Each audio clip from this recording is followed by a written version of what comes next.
So this is just a little impromptu live. I haven't done live for a little while, so I thought, I'll just do it. I'll go on and I'll talk about tech, answer any tech questions that I can, and really just kind of hang out with people. This is just going to be something that's kind of just random. It's just going to be a very chill conversation.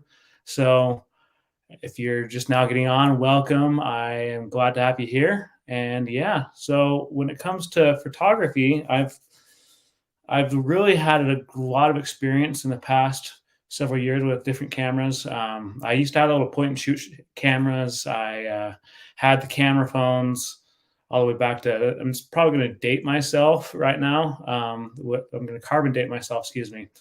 And I remember when iTunes first came to flip phones. I remember when Motorola Razors were the in thing. So really what it comes down to is that had my fill with I've had my not my fill. I've gained a great understanding about different tech with cameras and what works and what doesn't. My first camera was honestly it was a Fujifilm Finepix. I got it when I was 14, and it was interesting because I had no idea what I was doing. I just wanted a digital camera, and so I asked for it for my birthday, and my mom got it for me because I was insistent on getting a camera.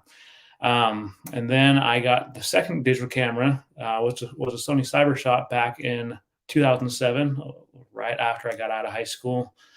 And from there, I dabbled with a few different other cameras, but then in 2017, my oldest brother slash mentor, George, approached me and said, you have a real talent for photography. Have you ever considered about doing this professionally? And I, at the time, wasn't very interested. I just thought, everybody and their brother here in Utah is a photographer or a wannabe photographer. So I don't want anything to do with that, because I had shown him some photos on my iPhone. And after thinking about it for a few weeks, I thought, this sounds like a great idea, honestly. So really quickly, before we continue on with that story, I just want to give a shout out. I got Lido in the house. Thanks for stopping by. I know that you're a day ahead of us, so thank you for stopping by. Got A-Train or the Elliott family of 7. And if any of these creators want to come on, I can send you a link to come on. We can chat about different tech and just hang out. That's really what the goal of this was, to be like a hangout. And hey, tech for your needs. Thanks for coming on. I'm so excited to have you here. And so tech for your needs. If any of you guys want to come on this StreamYard stream with me, I can send you a link via Twitter, or if you have a Facebook, I can send it to you that way. Just send me a message over there and I can send you those links. So honestly, when it comes down to, photography, what I've come to realize is that photography is all about patience. I shared this in a previous live stream before, but I'll share it again.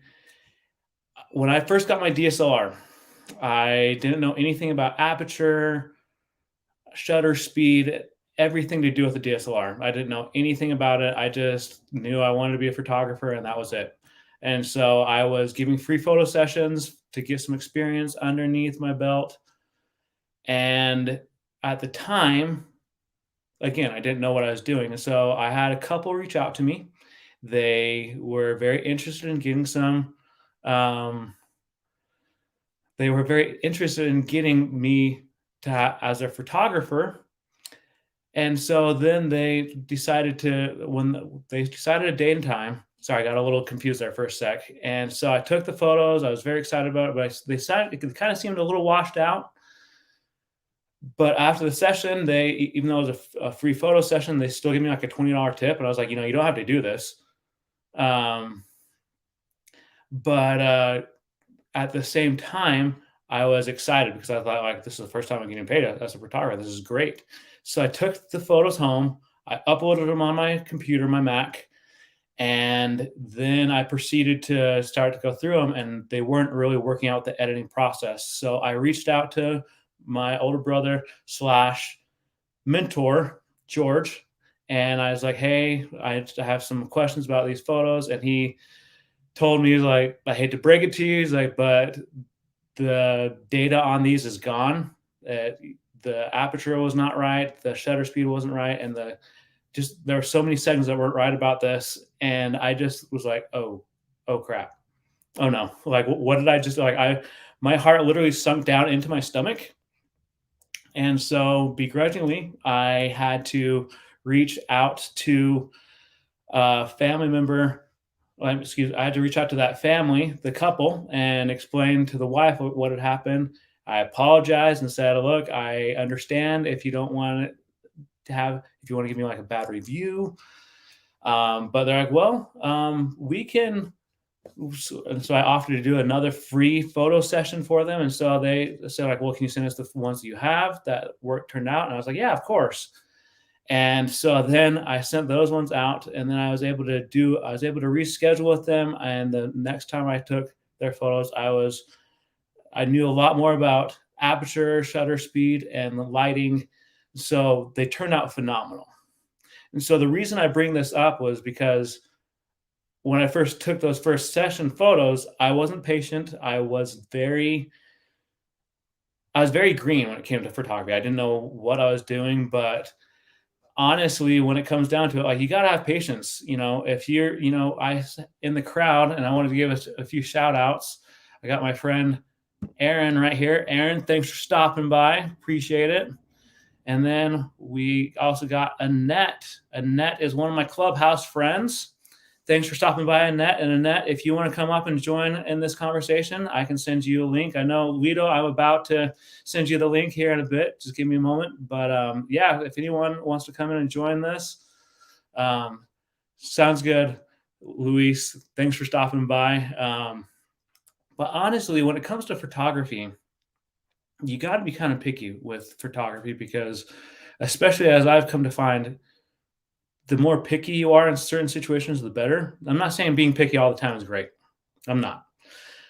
But when I look at my first photo session I ever did with someone as compared to now, it's so much. The difference it's a night and day difference. But if you guys will give me a sec here, I got to send out a link to a friend of mine, Lito. He's in the crowd right now, and I'm going to send it to him over Messenger. So just give me a sec.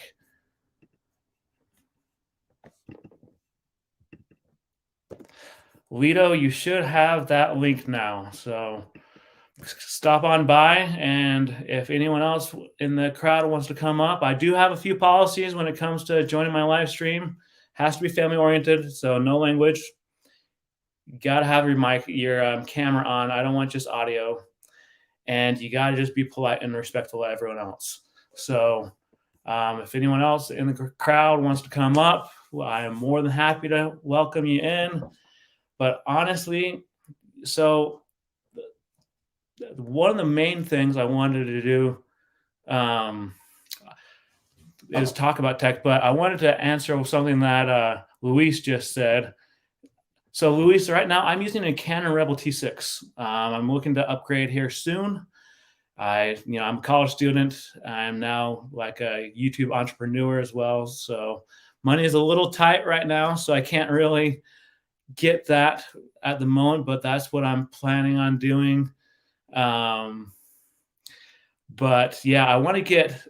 I'm a big fan of the Canon cameras. When I first got my T6, my mentor George said to me, he's like, now that you've chosen your camera, you gotta be cautious. And he gave me a warning, because he's like, you can't get a Sony lens and put it on your Canon, and you can't put a Canon lens on a Sony. And so I chose to get a Sony camera instead.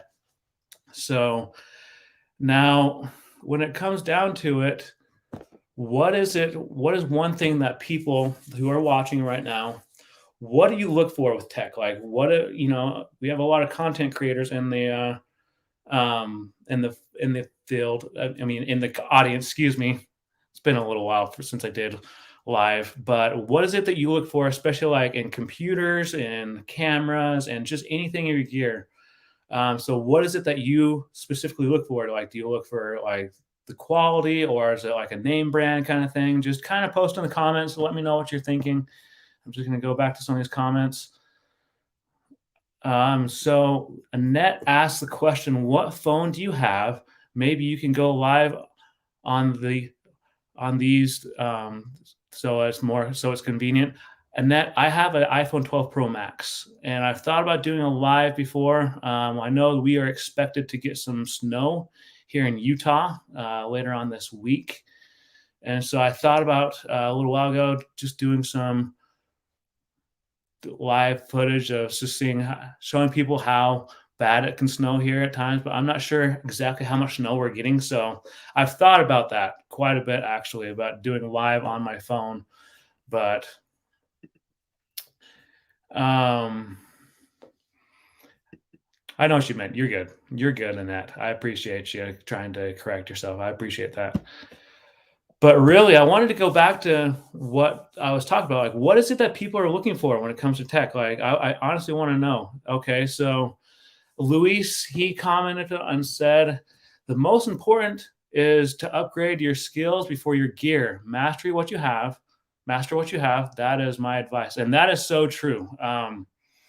I just remember when I first started in photography, it was also suggested by my mentor, George, to take an online or to take some kind of photography class to kind of get some more experience under my belt. And so that's what I did. I enrolled in the university. I was already a university student, but one of the classes I took was a photography 2450.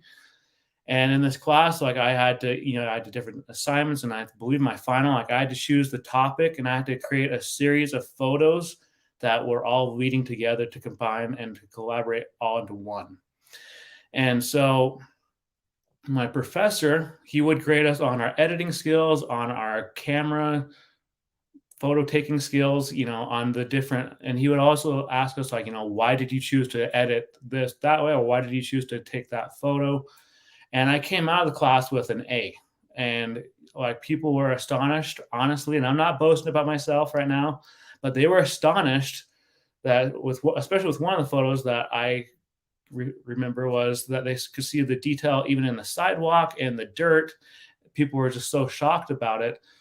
But at the same time, I remember when I did my final, there was a few photos that I had added in there that my professor, he came up and asked everyone's like, what are two photos do you think that need to be removed from this? And so he pointed them out, and he's like, yeah, those ones, you don't need them.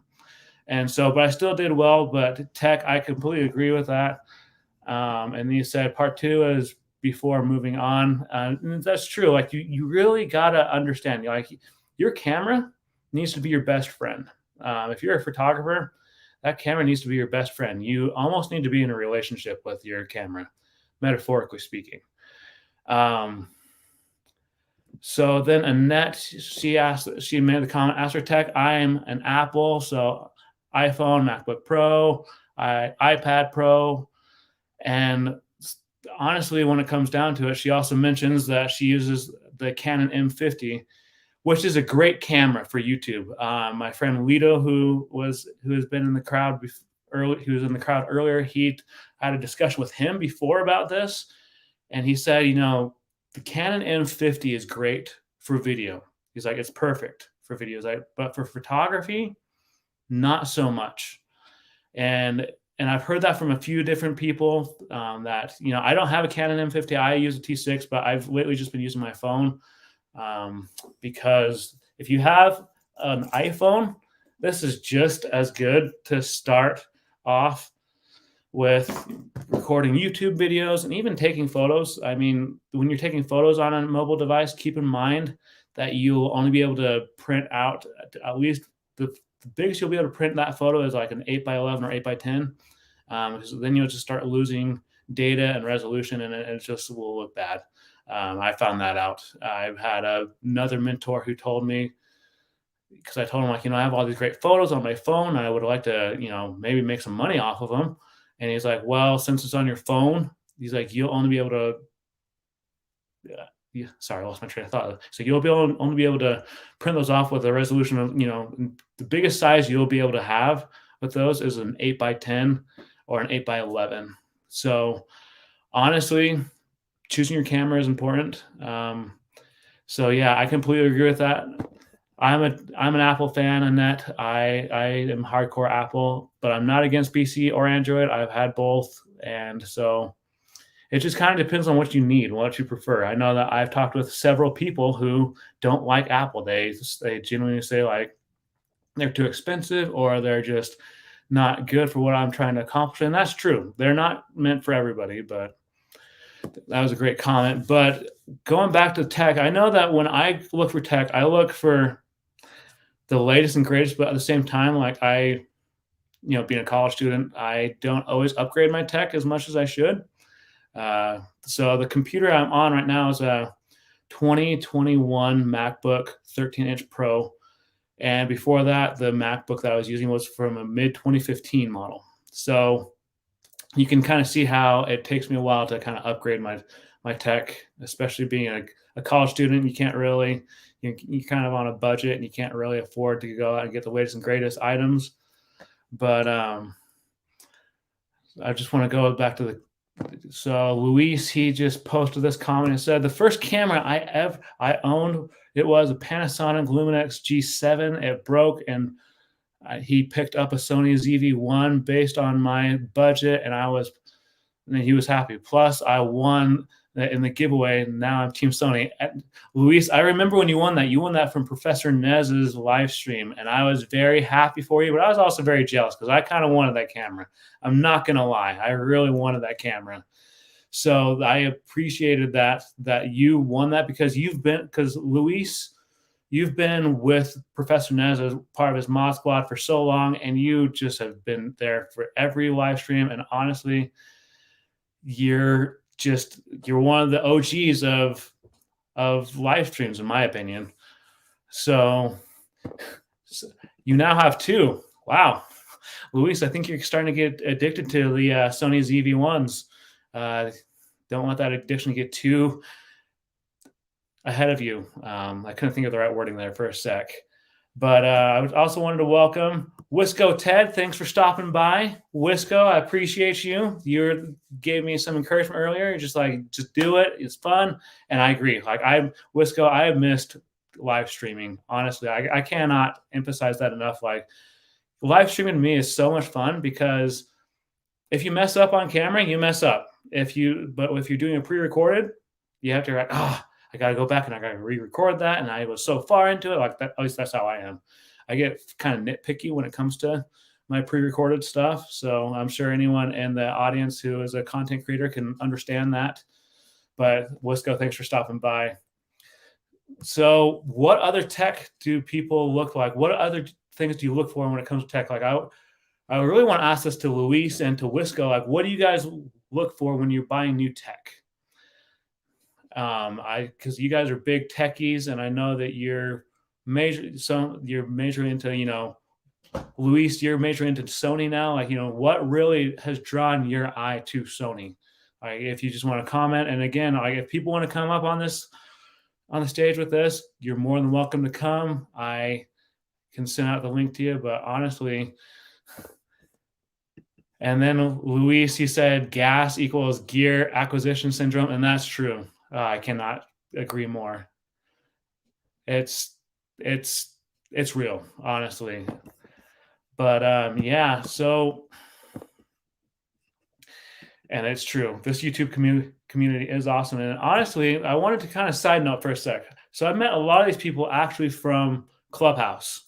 If you are a new and upcoming individual who's wanting to start a YouTube channel in 2022, I would highly recommend you jump on Clubhouse because that's where a lot of us are. And we have different rooms throughout the week that we can give you encouragement.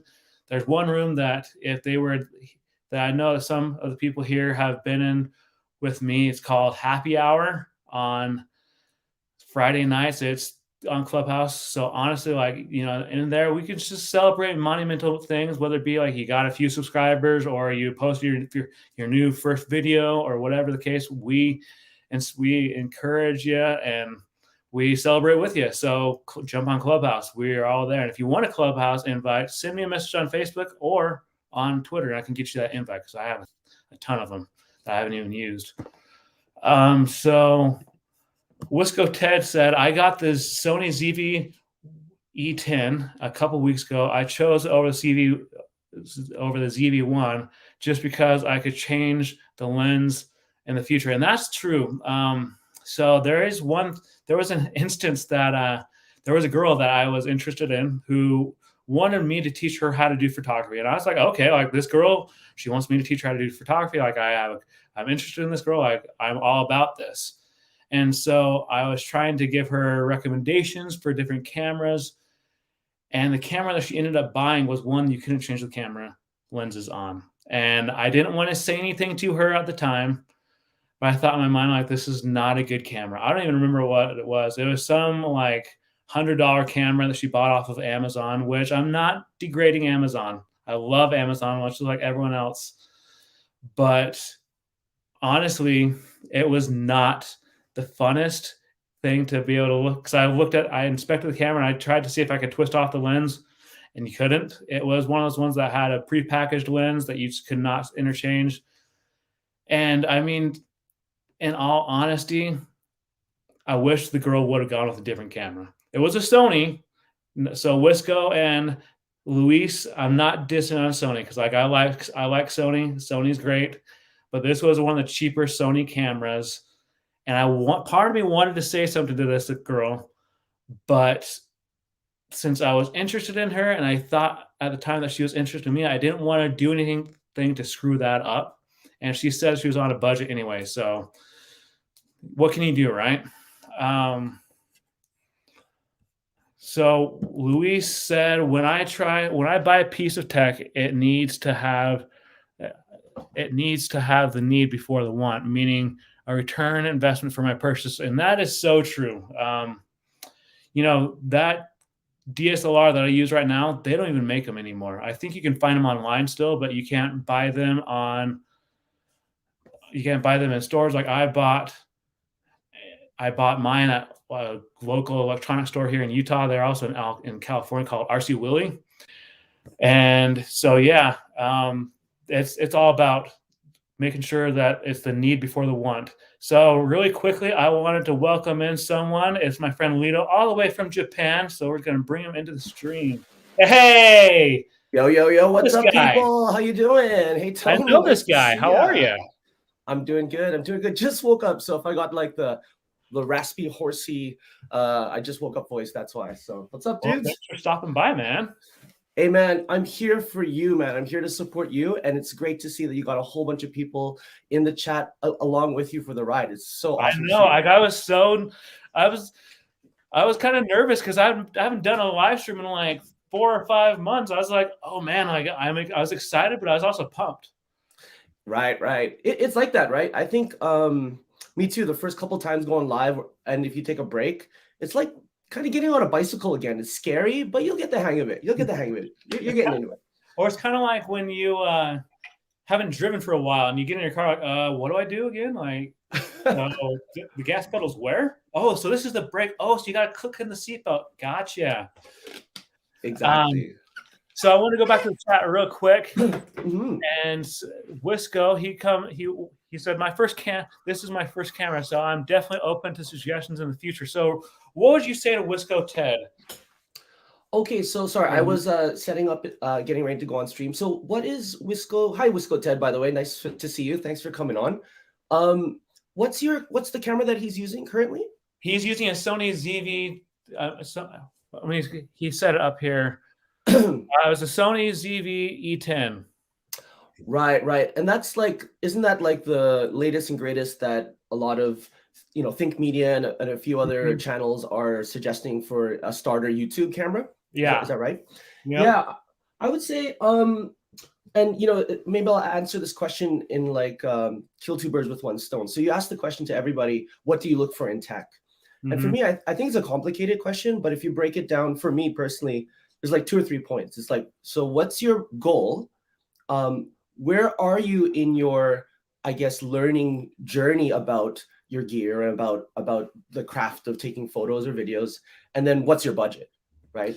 That's a that the budget thing especially because you don't wanna overcompensate on your cost. Exactly. So if sorry, what was the viewer's name again? Wisco Ted. Let's go, Ted. So And he said, and this is what, so he said this comment right here. I'm using it for video and webcam, not so much for still photography. So okay. Then if he's just getting into photography for the first time, I think someone else in the chat, I'm sorry if I don't remember the name, said, master your gear before you move on. I think that's great advice. So like get the most value out of that camera, push it to its limits, because what you're going to do is you're going to find all the little tips and tricks of how to make whatever that limit is as best as possible. And then you're like, okay, I need a better camera. So now you know what you need next. You're like, oh, this is too grainy for me. I want something that's sharper. Or, I want to zoom in. Oh, but this particular brand doesn't have the zoom lens that I want, or whatever. So, push yeah, it to its max, get the value out of it, and then go shopping, I would say. yeah. Like I was just saying earlier. So the Rebel T6 that I have, they don't even make it. Like you can't even really buy it in stores now. You can buy it still online. Like there's a few different websites that you can go on. But they stopped making them because they have this. So I got it in a kit. And the kit now comes with the T7i or like the T7. And so I probably am due for an upgrade, but I just haven't upgraded because like I've just been so used to my camera.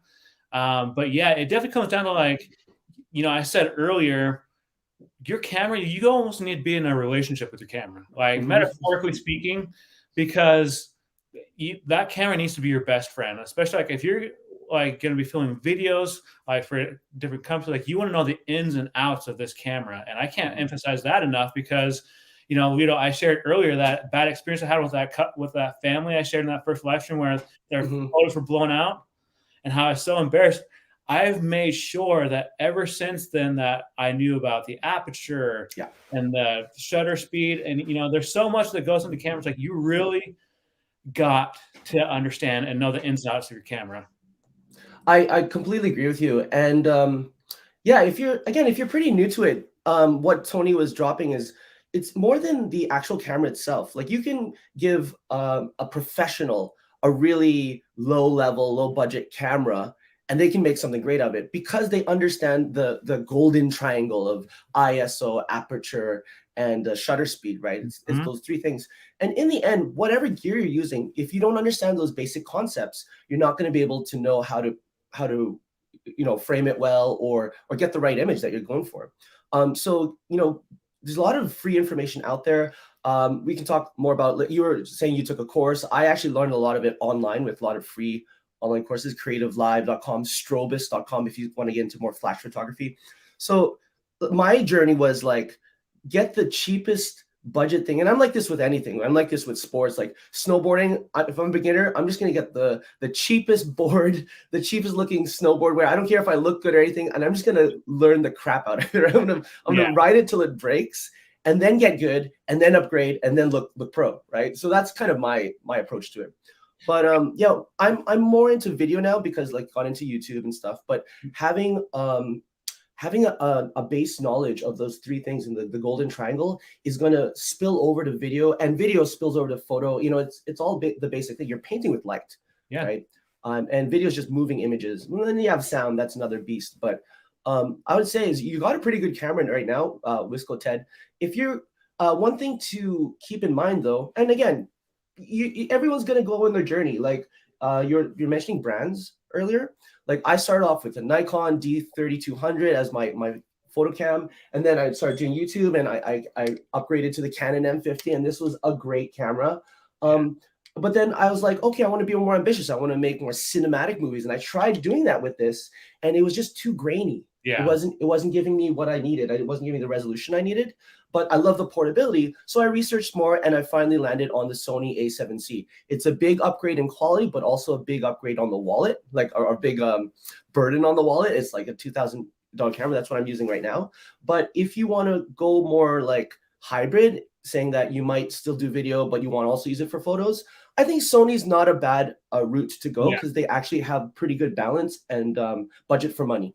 So that's just my own experience, though. Oh yeah, definitely, for sure. I think that the two brands that I stand by, honestly, I used to just be all team Canon. Like that's just how I was for like months and like a couple of years, like team Canon all the way, go, go, go. But you know, I secretly team. I was like a secretly a team Sony as well, because like I have a few Sony products, and so really my two standby camera brands would be Sony and Canon. Those are my two that I would stand by, because I've had Fujifilm before and it was great, but it has limitations. I've never used, you know, my mom, she has an old she has a camera from the 80s. It's a Pentax a film camera, and I mean the thing's legit, but it's super heavy and it's super cool. I did a YouTube short on it a little while ago, but honestly, yeah, Wisco, when it comes down to it, like I would stay mostly either with Sony or with Canon, but keep in mind that whatever camera you do buy, since you got the one where you can change the lenses out, you can't use Sony lenses with Canon cameras. There's probably a way around it. You can probably get attachments to it, but it's just going to cost more money, and you may as well just invest in a new camera at that point. Yeah, you make a really good point, Tony. I mean, at some point, it's gonna be more economical to choose one brand, and maybe it's brand loyalty, sure, for sure. My friend, totally into cameras. He was kind of my mentor. He got into it a bit before me, and he was like Pentax all the way. And the reason why he loved Pentax was it wasn't a major brand. He wanted to be different, and the lenses you could bling them out. Like you can get like the Stormtrooper white and black version, you get the silver version, you get the limited edition red version. He was like all about blinging it out, making it really personalized. So that was, important for him. But I think, yeah, you're right. Like you can get adapters, but they're not always like the best thing. Like for example, here, I'll give you a good example. Can I change my camera? I have a top down. Yeah, go ahead. Go ahead. Hold on a second. So while you're changing your camera, I'm going to go back to the comments real quick, and I'm going to, my friend Aaron, he said, I think also price point has to make sense. Don't break the bank on less. And that's true. Like if you invest, like if you see a camera and you're like, I want to get this camera, it costs like over $3,000, maybe. And especially like if you're just starting out in the photography and videography world, especially like if you're just starting out on YouTube, probably not best to invest in a $3,000 camera.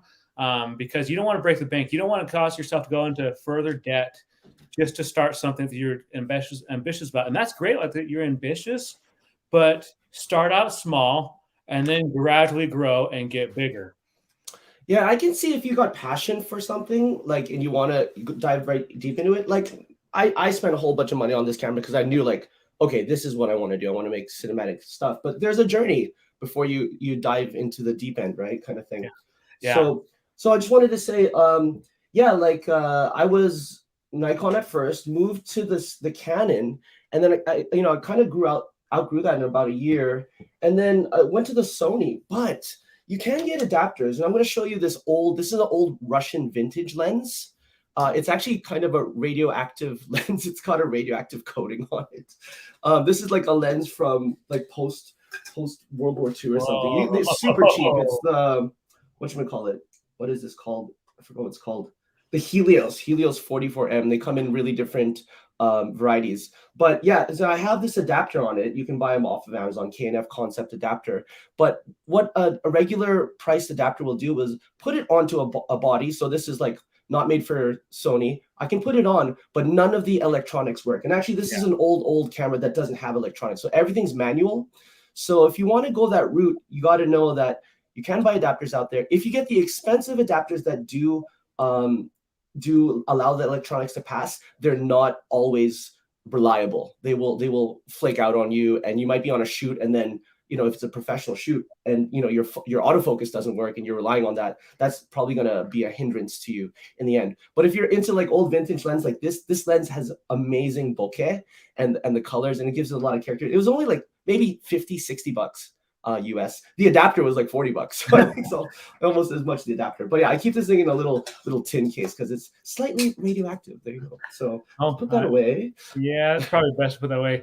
No, I that was really cool.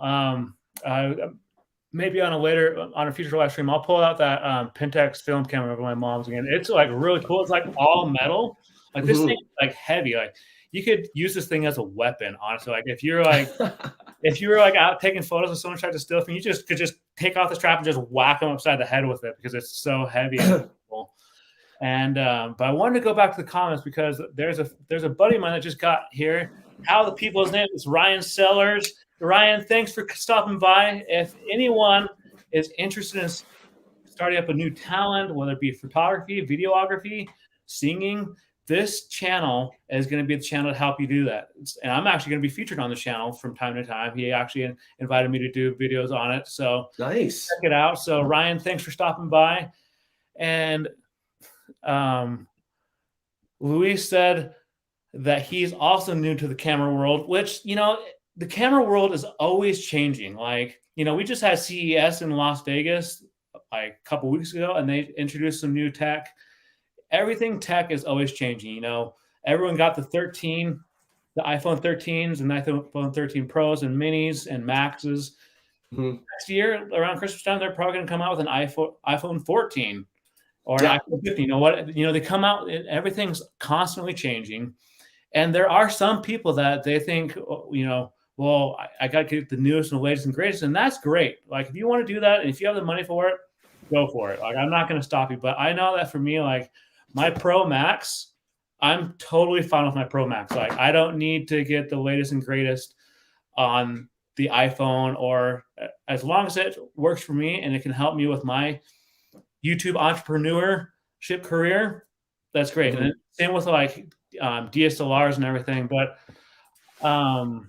so going back to the chat, Wisco said he's pretty new to the journey right now. So, and I know that I've talked with Wisco before, and he's pretty new to the YouTube scene and everything. And honestly, Wisco, like, I got to give you kudos right there, man, because there's so many people who would like to start on this journey who don't. And then they end up criticizing others because they're doing what they want to do, but they don't have the confidence in themselves to do that. So Wisco, more power to you, man. Just keep going. Tony, sorry to interrupt you, but do you mind if I ask a few questions, if it's okay to do on your channel? So I know you made me a mod and you just did a great shout out to the how-to people. I tried actually looking up his channel or his or her channel on YouTube. I couldn't find it. So is it possible? I think they also have mod status. So is it okay when you shout out someone to have them drop their link in the chat? So yeah, definitely. I haven't done a live stream for like 4 or 5 months. So yeah, Ryan, with how to the people, go ahead and drop your channel link into the bio. Into the comments, so that people can go check out your channel. Because I know there's a lot of people that would love to hear about your channel more. Like, it's a cool channel. Like, when he approached me about it, I was very impressed with his idea and concept. It was his own personal channel, but he rebranded it to that channel. Nice. So like, he's starting out 2022, like, completely new. And so, yeah, Ryan, go ahead and shout that out in the comments. Yeah, I think that's a good way to have people access it a lot easier, so we don't have to go and find it. Awesome, he just dropped the link. And shameless self-promotion, can I drop my link if people are interested in going to Japan? Go right ahead, friend. Go right ahead. Check it out. Okay, boom, guys. My links in your live streams. So, Annette, I am using StreamYard. I love StreamYard. I stand by it. I know that Lito right here, he uses Prism. But I use a Prism for live and Ecamm for like on the computer. Yeah. So it just kind of depends on like your preference. There's so many. Like, I could go on for hours on the different streaming platforms. Like, I see different ads for them all the time on Facebook and on other platforms. So yes, I do use StreamYard. It's great. And nice. Then Tech for Your Needs, you said that is a good choice for the first time camera. That is so true, because Sony, the thing I love about Sony cameras is that they're so user friendly. For the most part, even with the Sony CyberShot that I had, that I still have, I didn't know anything about photography, and it was so user friendly. Like, it came out with a very user friendly manual and everything. So, and then kind of going on, I want to get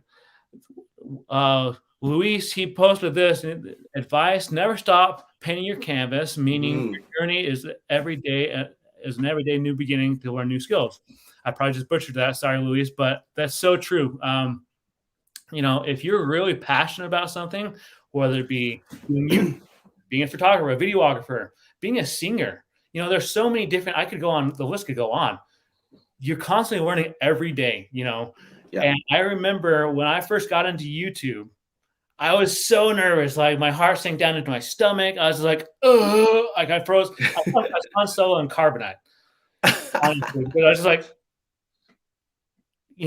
but you got to continue to learn, that there's so many inspirational quotes about, never stop learning, and more power to anyone who starts.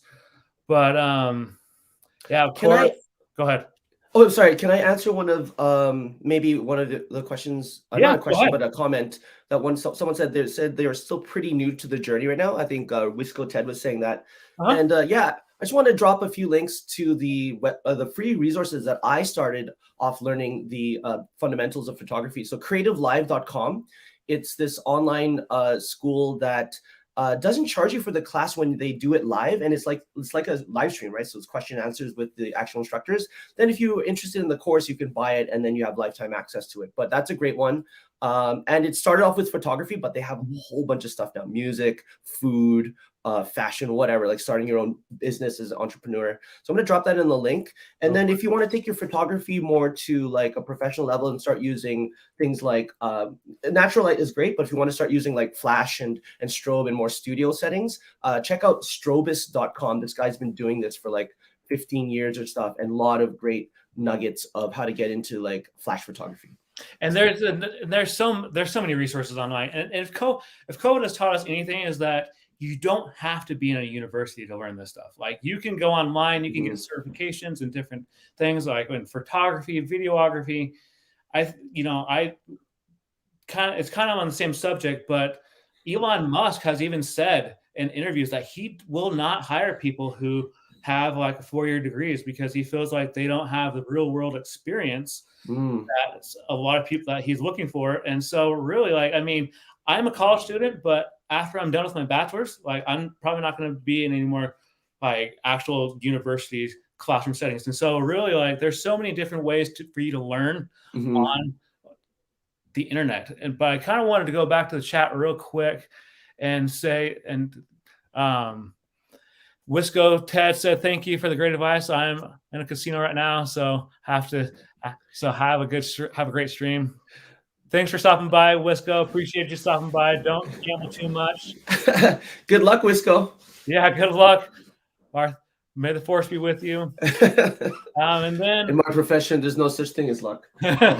So Ryan from the how-to people, he said, I've been using my Canon 7D for years now since like 2015. It has a great lens. I find that lenses are more important than the camera body. I have a 50 millimeter lens, a 1.2, and an 85 millimeter lens, a 1.2, and a 17 to 40 millimeter lens or F lens. And those are great lenses. I remember when I first got into photography, my older brother / mentor, George, he was like, the advice I'm going to give you right now is like, get a 50-50, get a nifty 50 lens. He's like, if you don't know what that is, he's like, just go home, look it up. He's like, people will take you more seriously because it looks like a more professional lens. And it's true. But the thing about those lenses is they're not cheap. They run about between $135 to $150 USD. You can find them used, but I would highly recommend not getting them used. Like unless you have like a family member like me, thankfully, I was going to go out and buy one. But that same mentor, my brother George, is like, well, I was planning on giving you this anyways. Like, I have an extra 50-50, nifty 50 lens. So here you go. I was like, sweet, you just saved me $135. Like, I'm happy with that. I hear you with the used lens thing. I think I'm living in Japan now. It's actually a bit of a different used market here. But coming from Canada, your northerly cousins, I would be a little bit hesitant to. Like, I'd actually want to see it in person, see if there's any damage and if it functions. But in Japan, people take care of their stuff, luckily. So you can buy stuff on Mercari here, and I'm pretty trusted. You can be pretty trustworthy with it. Like people, they'll tell you if there's a scratch or whatnot. And a small scratch on the lens doesn't actually affect it a lot if you have a longer focal length, to be honest. So you might want to go that route. I bought my camera used. I got like $400 off. It only had like, I think, less than 20 shots on it. It was nuts, right? So it's a great way to do it. But yeah, another comment is saying the lens are more important than the camera body. Right. Like those lens, if you go with the same brand, right, Sony or whatever, Canon or whatever, you can kind of keep those as a legacy, and you just upgrade the body every once in a while, right? So that, and lens values keep their price. So if you ever don't need it in the future, you can always resell it if you keep it in good condition and get most of your money back, if not all of it sometimes. No, that's so true. But at the same time, like, the one thing I get frustrated about, because like, there's so many different photo equipment selling groups on like Facebook, and what I get frustrated about is like these like I don't think I've necessarily come across it per se, like maybe like once or twice, these people that they clean out all their gear and they're like, yeah, I'm gonna charge like $400 for this, and you go online and it's actually like $200, and you're like, come on, Right. be realistic here. So like if you go, so like you got to be like, if you don't need the equipment anymore, like I get that. And if you want to sell, like go for it. Just be honest about it. Like don't try to upsell or like price gouge on people. But I wanted to give a shout out to Dr. Elo. He's from the Nez Nation. Thank you for stopping by. Appreciate it. It means the world to me. I really appreciate that. Dr. Elo, yes, I've been on his live streams in the chat. Dr. Elo, nice to see you. How you doing? Nice to see you representing and supporting my boy Anthony here.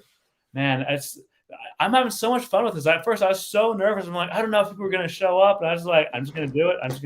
It goes back to that one quote from We Bought a Zoo. It only takes 10 seconds of insane courage.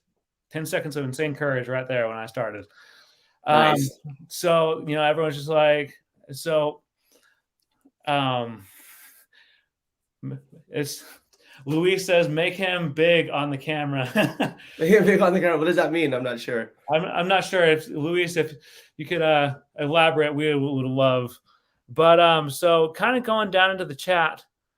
So if anyone wants to be a part of the How To People, send Ryan Sellers a message on Facebook. He's more than happy to have you be a part of it. Like, Lito, yours would be a great one to be a part of it because, I know Ryan. I've vouched for Ryan. I've hung out with Ryan in person quite a few times. He actually lives down in the Utah County area of Utah. So just reach out to him. Would be more than happy to have more people. And then tech for your needs. So Luis, he's like, I'm still rocking the iPhone XR product. Honestly, like more power to you, man. Like you don't really have to get the latest and greatest. I know that Apple after a while says, okay, like we're not updating these old phones anymore.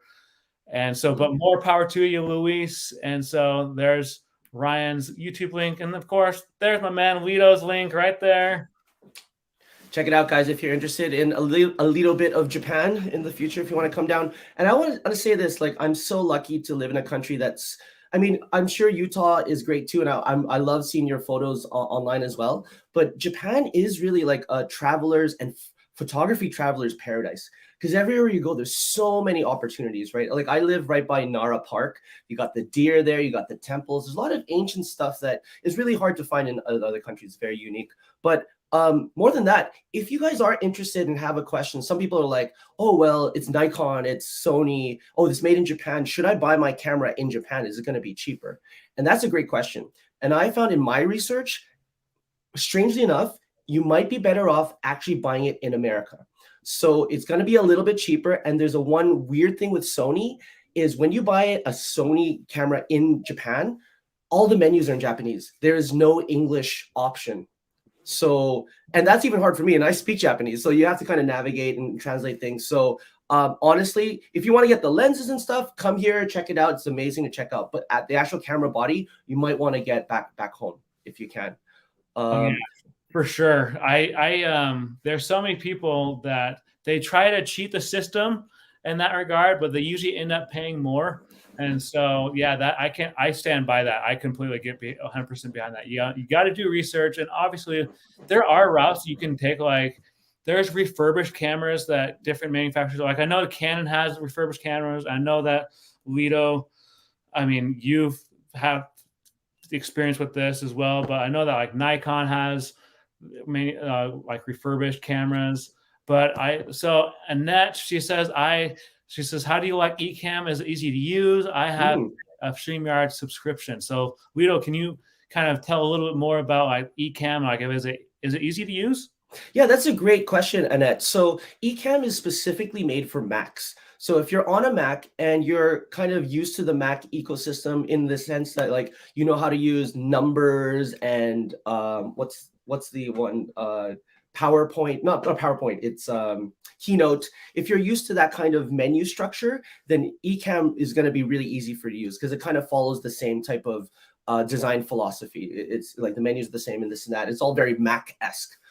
Is it easy to use? Yes, if you're a Mac user. I think it's quite intuitive for me, but really, if you're using StreamYard and you like it, I'd say stick with StreamYard because Ecamm isn't free though. It's actually $400 for yearly subscription. I got a really sweet deal on Christmas, so I only pay half of that, and that 50% discount goes like until I cancel that subscription, so it's for life basically. I'm having a great time with it because there's a lot of features and functions that I find very useful. Like I hook it up to my iPhone here as a secondary camera, and that's really easy. So if you want to do multiple camera angles, Ecamm does handle that well. I don't have much experience with StreamYard. I'm sure they might have something similar, but this one has a lot of hookups for that, so I can kind of change that. I have a Stream Deck that allows me to kind of change the different functions that I have, shortcuts that I have there. So it works really well if you're in the Mac ecosystem. Windows, I think if you're a Windows user and you want something with the same functionality, you have to go to vMix, and that's an even more like TV quality broadcast one, and it's not cheap as well. So you're gonna put in some money. If you really love streaming and you want to get that professional look, then I think Ecamm is a really good way to go, though. No, I completely agree with that. So, and I hope that helps you. I personally love StreamYard. I kind of stand by StreamYard. I know that like some people are like, no, I'm all about, this, or I'm all about that. But I personally like StreamYard because like it does have some pretty great qualities in my opinion. But going back to the chat, so Luis said, Ted, the autofocus on Sony camera is awesome. So Lido, I'm sure you can vouch for that. Yeah, I mean, I have right now. I'm rocking a f1.8 35, and I have it set to like my eyes. But yeah, if I look away or if I have something, it sometimes takes a while for it to focus like at this focal length, right? But I mean, I'm wide open and I'm really close to the camera. So, but yeah, when you're doing outdoor shots and whatnot, and in pretty good to low light, it's bang on. The autofocus is just whatever you want it to do. So. All right, and Lido, you know how you had a problem with bots? Look what I just had. Mod Squad, please get rid of that. We have Krafinka Fueganova going 4.red. So yeah, if any of the mods can get rid of that, I would greatly appreciate it. I'll do that. So yeah, I have a problem with bots too. Don't worry, I speak their language now. .red. Sorry, go ahead. I always joke. Yeah. Okay, I'm gonna report them. All right, and then Luis said "fell" equals first attempts in learning, and I love that because that's so true. There's so much truth in that because the biggest YouTubers, like take Mr. Beast for example.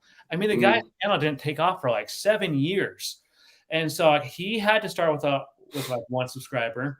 We all have to start somewhere in our career path, whatever that be, whether it be YouTube, being a photographer, a videographer, even being like a singer, or even being like a doctor. Honestly, like everyone has to start somewhere, like, So Luis, I appreciate that comment. Like that is awesome.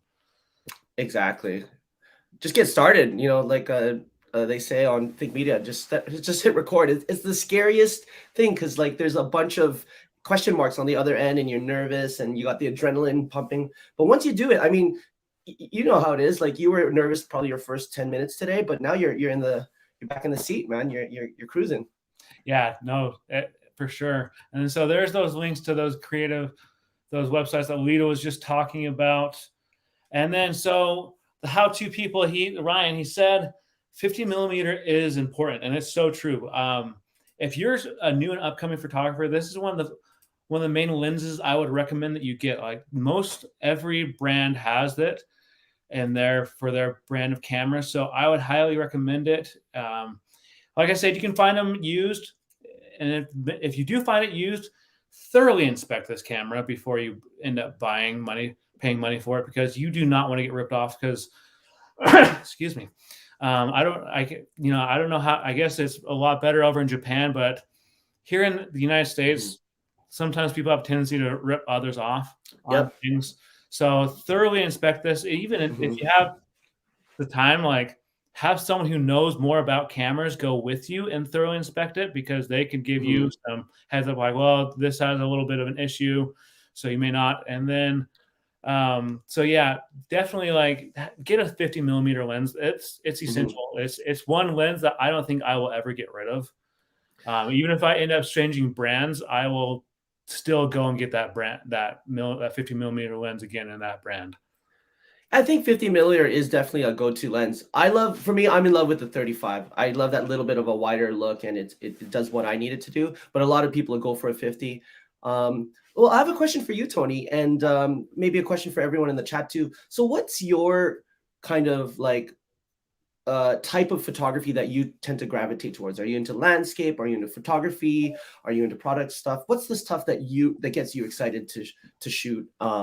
And yeah, and I want to extend it to the chat. So what are you guys into shooting? So while everyone else is putting their comments in the chat, I have a tendency to gravitate towards landscape. I'm big into landscape. I'm the kind of person that will go out in snowstorms, rainstorms, and take photos. Like, I mean, obviously my camera is not waterproof, so I don't stay out there too long, especially if it's a very severe storm. So I did a photo a few years back on Black Friday of an LDS, a Mormon temple, and it was raining. It was Black Friday, and I was out there in the rain taking photos. And some people probably who were driving by probably thought, this guy's psycho for doing this out in the rain. But it was worth it, because I actually got some great shots from it. I'll share those in another stream later on. But I think the landscape to me is what really kind of catches my eye. That's what I gravitate to. So what about you? Nice. I'm kind of on the opposite spectrum. So I like I'm kind of like more up close and personal shots. So I love portraiture. I love posing people and talking to them and getting really natural expressions. But I also love, I mean, you saw my top-down camera thing. So I love like kind of macro shots and zooming in on the details and making something look different from a totally different angle that you don't see day to day. But I'm interested to know, and a lot of people are saying they like landscape. The how-to people say landscape is a lot of fun. What's your what type of lens? Because I don't know much about it. I can understand why it's awesome. What's your workflow? What lens do you go for? And then what's your editing process when you do landscape? What goes in your mind when you're processing that? So those are some great questions. So I have a 55 to 85 millimeter lens that's been one of my go-to lenses. If I obviously, like, I need to get some more lenses, but again, they cost money. And but if I am standing far away and I'm wanting to get like a cool nature shot or something, like I have a more strung out lens that I can use, but I really go to the 55 to 7. I was wrong. It was a 55 to 75 millimeter lens that I have a tendency to use. So that's my go-to lens. If I wanted to get like a kind of like an up close and personal kind of shot, I do use my 50 millimeter lens. It just kind of depends on the situation. So what I've come to find is that, like, obviously, like if you are on a safari in Africa, you don't want to get up close and you don't want to get up in the face of a lion and say like, smile, because you're going to end up with some major problems with probably dying. But it just, so in those instances, you would probably want to use like a telephoto lens. There's so many different telephoto lenses that we could even list off. Honestly, after I get my Amazon affiliate approved, I will have like a list of like recommended lenses that I use and that would be good for different things. But when it comes down to it, when it comes to the editing process, I will edit on something and then I'll step away from it for a little while. Honestly, there's one shot that I got out at the bird refuge. here in the Davis County, Utah area. I had taken a shot. It was a great sunset, and I had edited on it some, and I was like, "Oh yeah, this is turning out great." And then I forgot about it for like a year.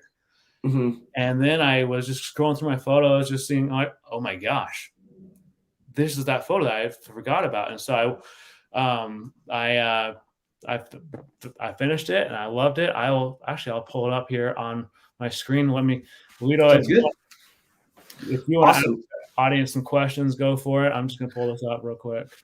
Right. No worries. Tech for your needs is saying, I'm not sure I'm new to all this, finding my style and what I like. Yeah, and I think clarity comes through doing tech for your needs.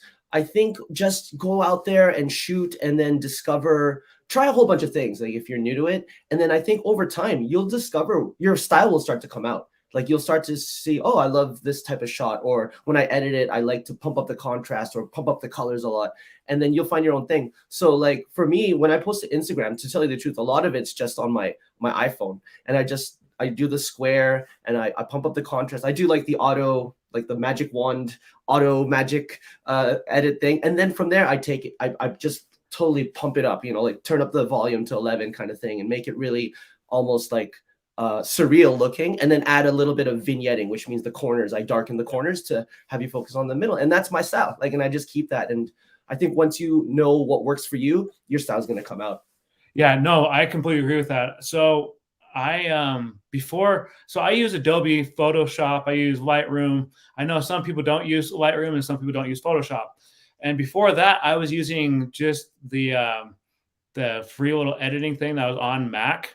Like I didn't know anything about that. But I think when it comes down to like you said, once you kind of get out there, Luis, and you really start taking photos, you'll start to find like things you like and things you don't like. Like I'm not saying I don't like taking portraits of people, because I do love taking portraits of people, bringing those special moments to life. But I've had some issues with some bad experiences with people in the past who have made me kind of frustrated, because they would be kind of bossy, or they would try to milk the session for as long as they could, or like, and so it just kind of depends on like what you're looking for. So I think, and before I show my landscape shot, I wanted to show what Ryan said. He said that landscape is a lot of fun, and it is. Like, Lito, you live in one of the coolest countries for landscape photography. There's a lot of history to Japan.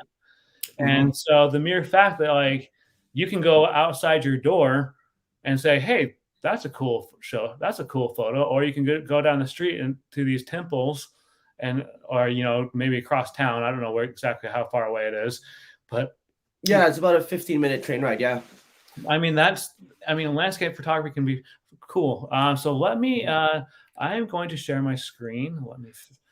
That's cool. Well, that inspires me next time I'm out and about, or in Canada we say oot and a boot, and I'm out and about. I'm gonna definitely keep my eye out for some pretty sweet landscape shots. Thanks, guys. All right, so let me share my screen. One sec. Yeah, but I think there's a lot of clarity that comes with doing, and whether it's photography or videography or for YouTube and stuff. I was the same as you, tech for your needs. Like I wasn't sure what I should do, and I had a few things I was interested in, not sure, even still not sure what to kind of focus on and what I like. But as you experiment and go through it, it'll start to become more and more clear with you, and I think that's part of the journey. All right. Actually, here, Lito, I'm going to send this to you via Facebook, and you can share it. I'm having tech. Oh, okay. Sure.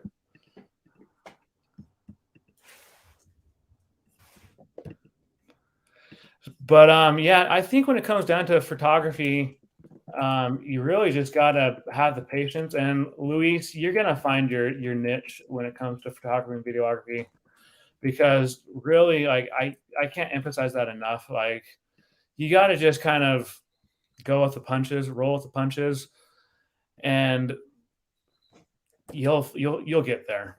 All right, Lito, I just sent that to you. Oh yes, I love this photo. I've seen this one before. Yeah. Okay, so let me open it up here, and I will try to share my screen on StreamYard. So it'll probably come up on your side. Yeah. Share screen.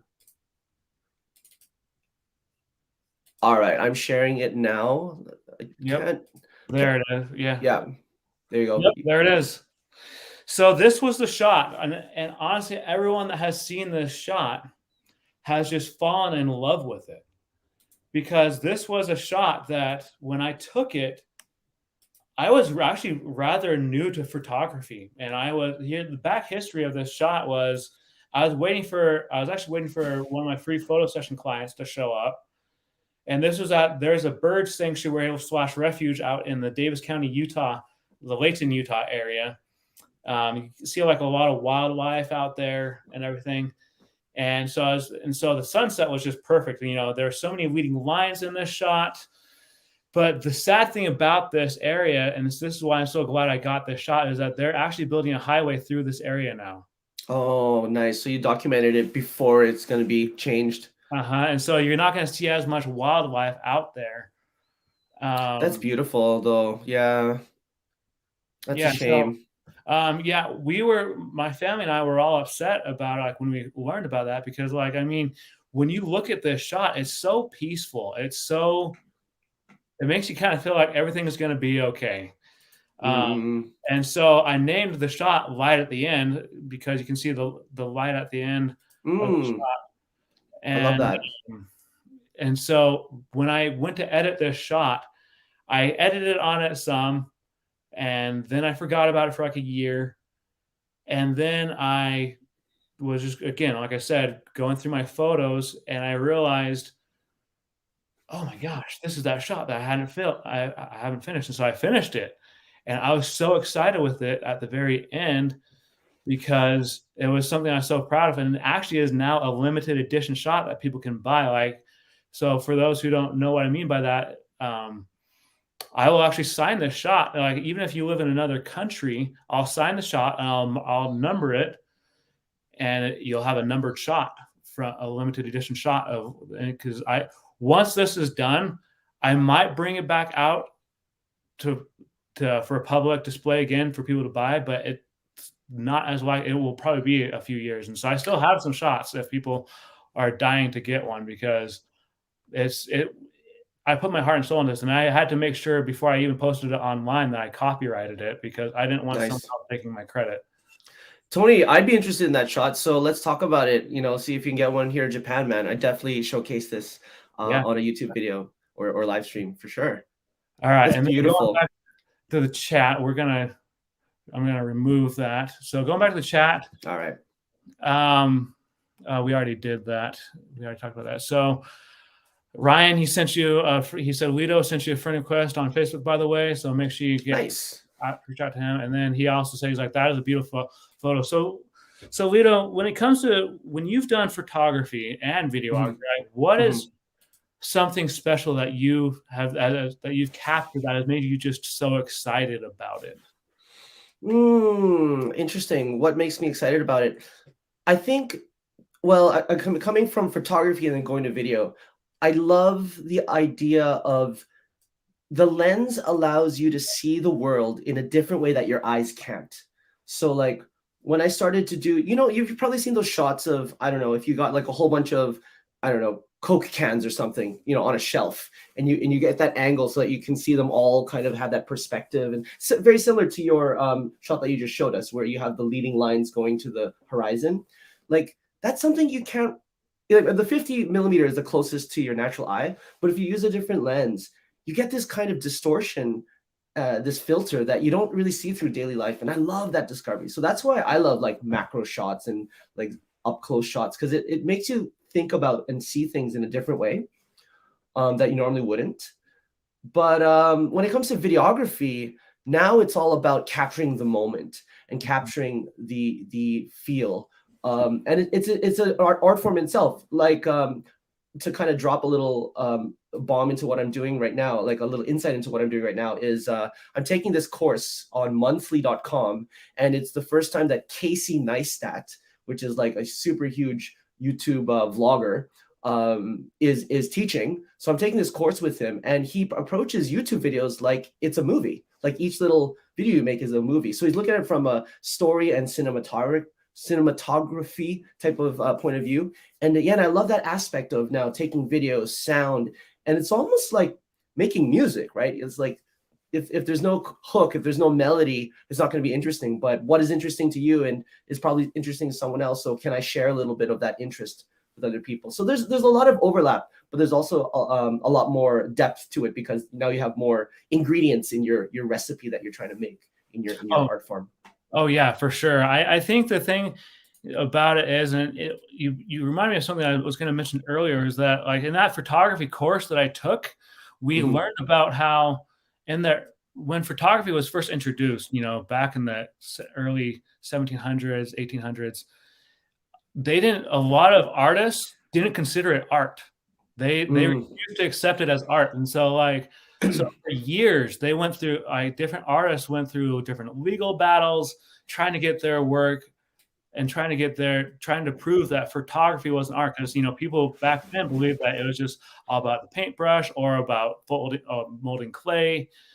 And so it was just really interesting to see all the strife and struggle that early photographers went through, that they had to pave the way for everyone else, and even for videographers and for YouTubers, because I even think back to 2006. In 2006, you would not have considered being a YouTuber a profession. You would have, it may have even been, I don't even think it was even in existence at that point. And if it was just barely brand new. But, and even being like a streamer, a game streamer, people would say like, that's not a career. Yeah. That's just something you do for a hobby. But now you look at it, there's so many streamers for gamers, for, live streamers and so many others. And people are making a good living out of this. And, so many people are going to YouTube for tech needs for how do I do this? How do I do that? And it's just so interesting to see how technology has just advanced. You make a really good point, and the idea of art progressing, it's like a paradigm shift, right? It's like a different way of thinking about creativity and how it affects society, right? Like, if you said 10 years ago, I'm a YouTuber, people are like, are you crazy? Or like, I'm a professional gamer. Are you nuts? But now it's like stadiums are selling out for esports events, there's the creator economy, there's the YouTubepreneur. Things are changing in a good way. You don't need permission now that we have technology at our fingertips that allows us access to so much knowledge. And I love that. We're living in an exciting time. We can say this because we're live now. 20 years from now, I was joking on my stream last night, like 20 years from now, I was looking at our old friend's YouTube video and it was like 480p. And like 480p, oh, that's like so old. That's like, oh, that's retro gaming. That looks like Super Mario, and he had the whole 80s vibe, like, hi guys, how you doing? There were no gimbals, no stabilizers. It was like the early stage of YouTube. 10 years from now, what are we going to say to ourselves? Like, oh, those guys were streaming 1080p. Like, why weren't they in the metaverse? Why weren't they doing this virtual reality? How come they weren't in the full bodysuit, Ready Player One? So, and it's this acceptance of new technology and creativity, art and technology are very, very tightly woven, right? So it's like painters, back in the Renaissance only had access to like blue and red and not too many colors in their palette because they didn't have the pigments. Then you get to modern art and it's more like colorful colors. And now it's like, it's all digital, so you can play with things.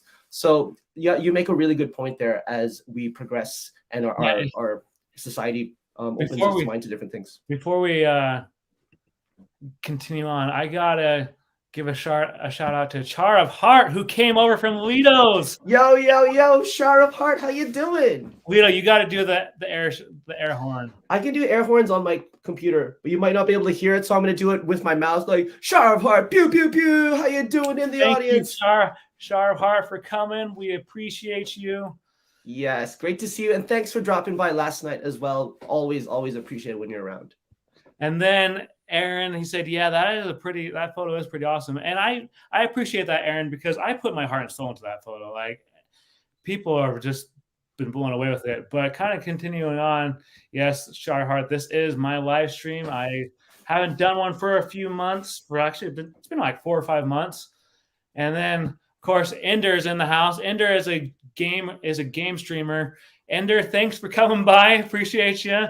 Nice one. And call me Ender. I love that name, dude. Yeah. Ender's Game? Is that Ender's Game? I don't know. You'd have to ask him about that. Ender, feel free to put that meaning of that in you. And so he said, Oh, so Ryan said, yeah, I heard that if someone wants to start a business, YouTube is a great place to start. It's not easy, but it is possible. And that is so true. mhm. I always go back to Sean Cannell. For those who are watching, who don't know who Sean Cannell is, he's the owner. Him and his wife Sonia Cannell own Think Media, and they have a big YouTube channel on here, a big YouTube presence. But I always go back to he talks about his first ever YouTube video, and it's like Sean Thinks vlog, and he's like, it was so bad. He's like, and you see that first video as compared to his videos now, like, oh man, like it's just a night and day difference. Like, and when he first started out, and I wanted people to lean in on this who are watching, because when he first started out, his wife was having health problems. She almost died, honestly. She was in the hospital. He was having all sorts of financial struggles with his contracts with his different applicants and everything, then vendors and such. So he decided to give YouTube a shot. And now he's now one of the biggest YouTube. He has one of the biggest YouTube companies on the platform. Huge. And so and that was 2015 when he was really just kind of starting out. So if he can do it, you who is watching can do this. So go ahead. I was just gonna say, like, yeah, YouTube's not for everyone. You're right. The How To People makes a good point. It's not easy. It is possible. And not everybody wants to do it on YouTube. They just want to do it as a hobby. But for someone like-minded, like me and Tony and a few others here in the chat, we're like, yeah, do it. I love watching that first video that Sean Cannell made, and I'm gonna do a Sean Cannell impersonation. He's like, you know, he right before he sets up the video, he's like, okay, guys, when you're on YouTube, you know, the camera takes away like 20% of your energy. So you got to be like a little bit more up tempo, even though it feels strange. And then he drops his first video and he's like, this is my first video. It was terrible. He's like, hey guys, I'm Sean Cannell, and I don't know, I'm just doing this vlog. I don't even know what I'm going to talk about, but whatever. We're just going to do it like every day, or maybe like sometimes in a week, and sometimes we'll just do travel stuff, and sometimes we'll just do stuff that's on my mind, but it's not going to be entertaining. It's not going to be high energy, and it's just like the total opposite of what you should do. But he went from there to where he is now, and it's just night and day. Well, and I think and so I'm just going to do a shameless plug for Think Media. For anyone who's watching this and who is thinking about starting a YouTube channel, whether you're watching this on the live or on the restream, Think Media actually has a 1K challenge that's starting this next week. And it's a free 5-day challenge. You can go and get different incentives. Like, they're going to be giving away prizes. They're going to have, and then at the very end, they usually encourage those who are participating in the 5-day 1K challenge to join VRA. Now, I'm a member of VRA. Lito is a member of VRA. I am also an affiliate of VRA. So, like, if anyone watching this, like, if you're interested, like, I can send you a VRA link. Now, granted, I will get a commission off of it, a small commission off of it, but it's going to be a blessing to you, because I would have never have known that Lito existed if I didn't join VRA. And Lito, he's given me encouragement. He's become one of my good friends. Even though we're like on the opposite sides of the world from each other, he still knows how to, like, you know, put me in my place when I need to, and I can do something for him. But really, going back to the whole tech thing, you know, technology is so interesting, because I was watching another YouTuber this week who went to CES in Las Vegas. Now, this year, it wasn't as big because COVID's still running rampant. You know, we have the Omicron variants that are popping up. But there's a satellite that you can rent hourly where will go up into space. You can rent it hourly, and you can see like in-depth view of like your city, of like where you live. So you mean I can spy on my ex-girlfriends now? Is that it? If you want to do that, we don't go for it. But, and there are so many cool other things. Like, I mean, it's just amazing to see, like, there's different treadmills that are now coming out. I mean, it's just phenomenal to see the various tech that is coming out. But so That is crazy. Wow. Rent your own satellite. Wow. yeah, right. But going back to the chat, so Call Me Ender said, Call Me Ender is just a game from an older Xbox name I had. Oh, okay. Cool, cool. And Nice. so my buddy Aaron said the name of the game is Improvement. Get comfortable or get uncomfortable. And that is so true. I've actually had the conversation with Aaron the other night where I was like, dude, you just need to get the heck out of his job because he is currently sitting in a dead end job. But me and him, we had a long conversation about that. But then Ryan said, I have met Sean Cannell when he came to Utah a few years ago. One of my high school videos is working for Think Media now as well. So it's really interesting because I wasn't going to bring this up. I'm still waiting to hear back. But for those who know, I've actually applied to become a paid intern through Think Media. I had to go through a rigorous, I had to record a 60-second spot of why I would be a good candidate. And then I had to do an edit on the video and do it's like a 5 to 10 minute edit and then a 60-second edit. And I hope I get it because it'll be fun to work with them and be able to gain even greater understanding of how they work. But honestly, the coolest part about it was just the opportunity to edit a video for them and kind of put my heart and soul in it. Cause my family can vouch. I spent hours on that video. It is the one I did on Guido's stream a few weeks ago. Yeah.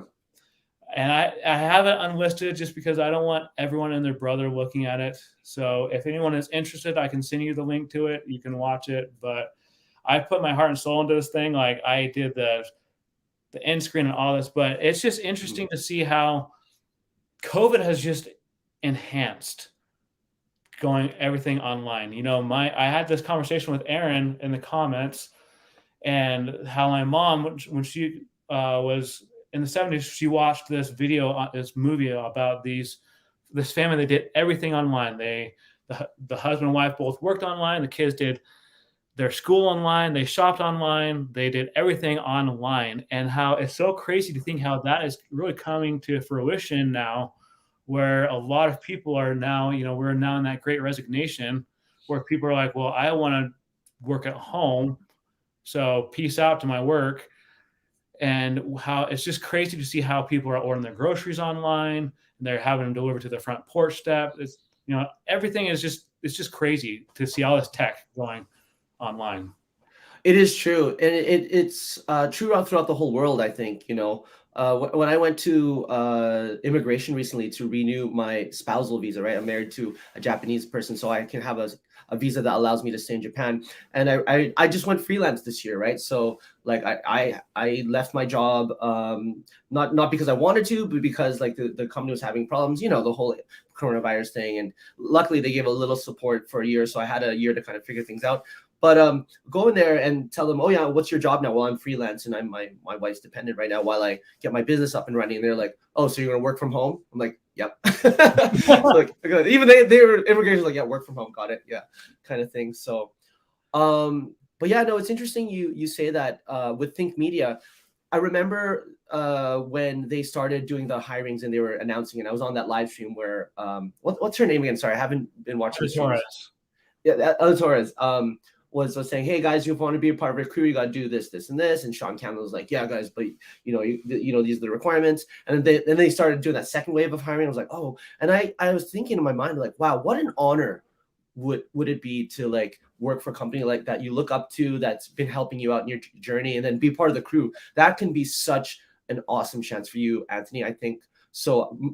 Fingers crossed. I hope that you get it because I think you deserve it, man. And you're gonna get so much out of that opportunity there. I can honestly say, Lito, and for those watching, I strongly believe that Sean Cannell, Heather Torres, and all the Think Media team, they're my YouTube mentors. They are my mentors.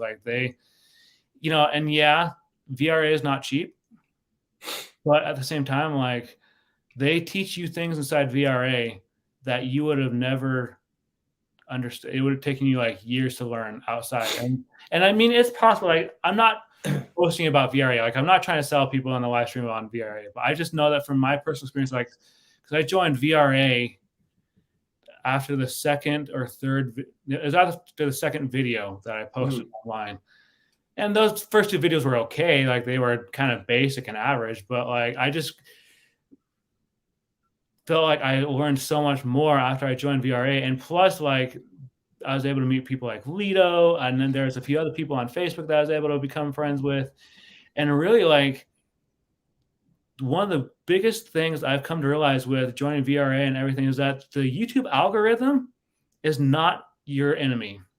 It is your friend. You know, because YouTube, aka Google, they want you to succeed, because if you succeed, they succeed. You know, obviously, like, you got to watch copyright being and everything. But there's people with so many niches. Like, I mean, Lido, you do a niche. Your niche is all about living in Japan. Mine is like photography, videography, tech reviews, live streams. And there's so much possibility. And so it's just so cool to see how technology has advanced that and like full force. So I was on Twitter earlier, and Professor Nez, another famous YouTuber, one of my good friends, he's also a mod for this, but he's recovering from surgery right now. We wish Nez. Oh, wow. Okay, I didn't know that. Yeah, he had some surgery he's recovering from right now. He's fine. He's a tough guy. Cool, but cool. Well, best wishes to him. Yeah. Yeah. But he was saying earlier, on Twitter, that if COVID has taught us anything, is that you don't need a degree from a university to be a success in life. And that's so true. There are so many people that have gone the route of just going online.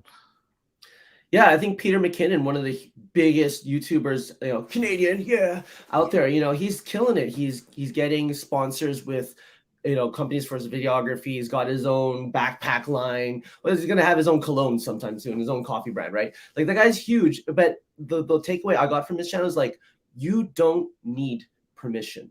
And I love that idea of like, we're in a time where you don't need permission to learn, because information is not a scarcity anymore. And with this type of technology, it's only limited by yourself, really, like how much you want to learn, how much you want to grow and put into it. Yes, it's not easy, and it's not for everybody, and not everyone's going to be a success. But the fact that you have the opportunity to go for it, I think is huge. I think that's amazing. Well, and I think that there's so much opportunity. I've had people. It used to be like back in.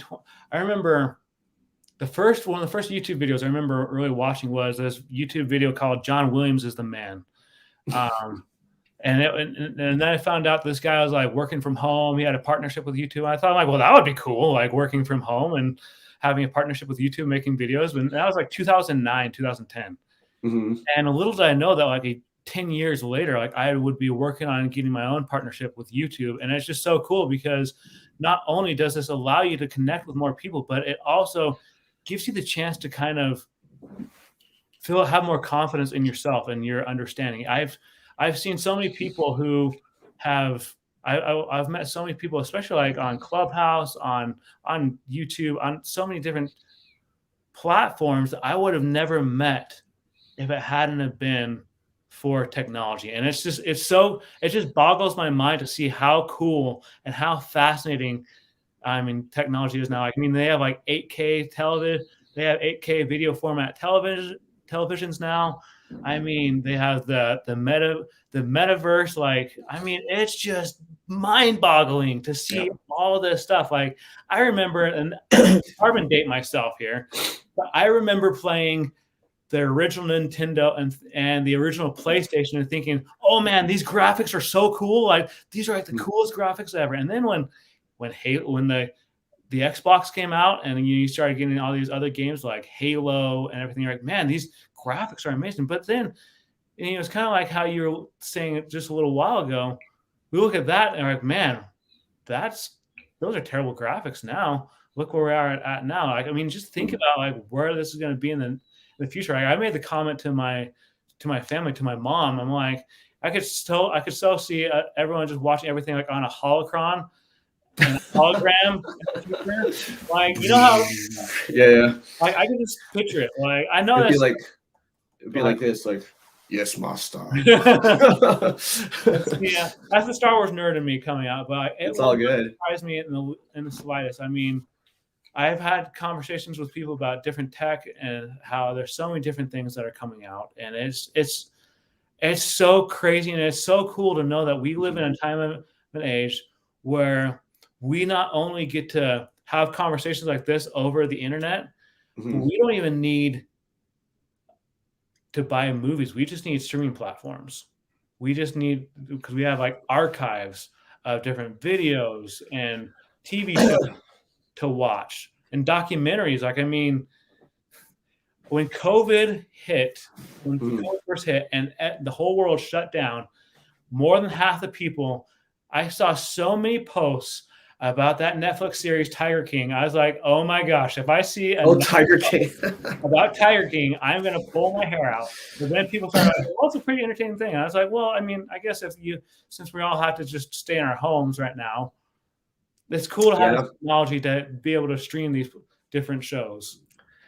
Yeah, definitely the coronavirus pandemic situation has kind of sped up the adoption of going online and stuff too, right? And I don't think it's ever going to go back to a complete, way it was. It's basically, I think, this new way of working, new way of communicating and hanging out. Like, this is a hangout. Like I don't think we normally would have done this like over or Zoom or StreamYard, but this is the kind of the normal, and it's great. I love it. Can I just read out a few lines from Shar of Heart here in the chat before we move on? Because I think she's been quite patient with that. She said, when you're feeling uncomfortable, Anthony, just strike a pose like Johnny Kimchi. If you guys don't know the background of that story, so he tried to join my stream, kind of the similar type of hangout, and I used Ecamm Live, and he joined from his phone. So we would get a little bit of video, and then he would freeze. And then he kept trying to join, and every time he just got funnier. Yeah, he's just like, I'm Batman.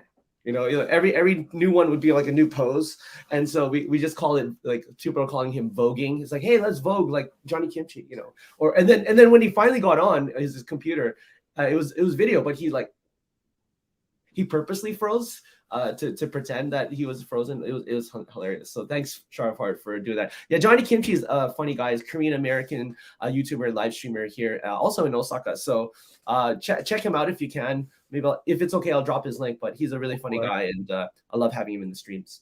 But How To People is agreeing with us, right? Like, this is the time. You don't need permission. I think this is a new age.